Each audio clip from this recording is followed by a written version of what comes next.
guys, what is up? It's Melk here, and in today's video we're going to take a look at the highly anticipated game Dead Island 2 and its final preview gameplay.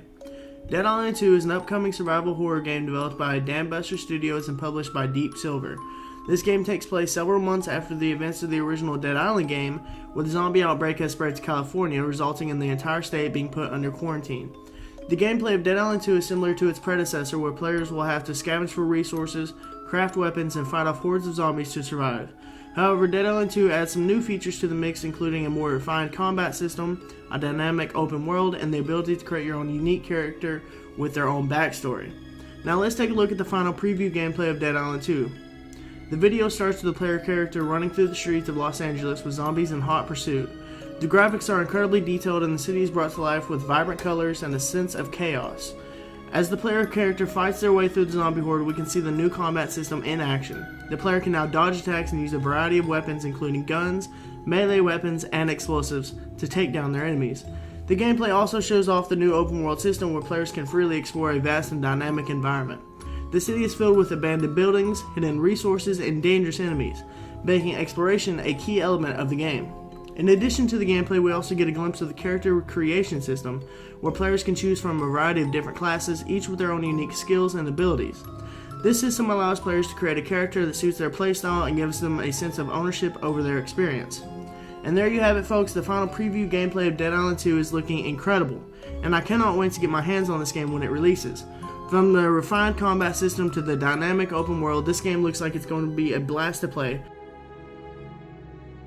I'm going to go ahead and let you guys finish watching this video. It was posted by IGN and it does have its own commentary, so be sure to check them out, subscribe to them, all that good stuff. And I also wanted to make sure that everybody knows the release date is April 21st, 2023. For those of you that may not have heard yet, it did get pushed ahead a week, so we'll have it even sooner.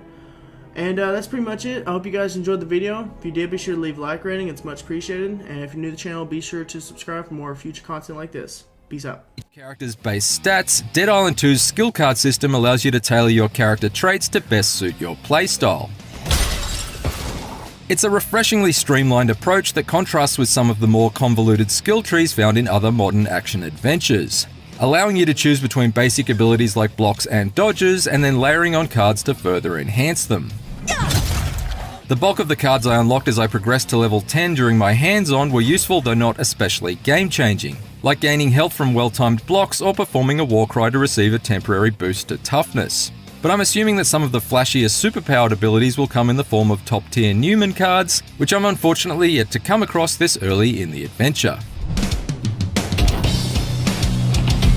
You don't need a poker face to handle Dead Island 2's deck of cards, but you will need to poke a face, stab a torso, and lop off an arm or two during each and every encounter with LA's population of meat puppets. Thankfully, you're armed with a unique assortment of improvised utensils in order to tackle Dead Island 2's all-you-can-beat buffet, and many of them feel enjoyably distinct to use. From the satisfying way a heavy attack with a sledgehammer knocks enemies into the ground like fleshy fence posts, to the rapid blows of the brass knuckles that allow you to punch a zombie's brain right out of the back of its skull like you're pitting the world's angriest olive.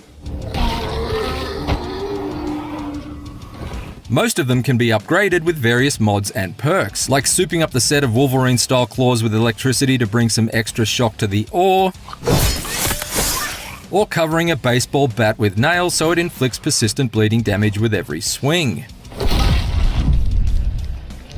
There's some strategy to weapon choice too. A fire-augmented hammer is less effective against a zombie that's already in flames, for example, so it's good to load up with a set of smacking and slashing tools to suit all occasions.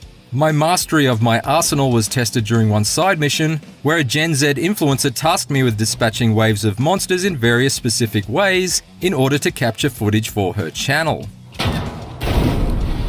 By the end of it, I'd bludgeoned, bisected, and barbecued enough undead assailants to fill her Twitch stream with a steady stream of twitching bodies, and had plenty of laughs while I was at it.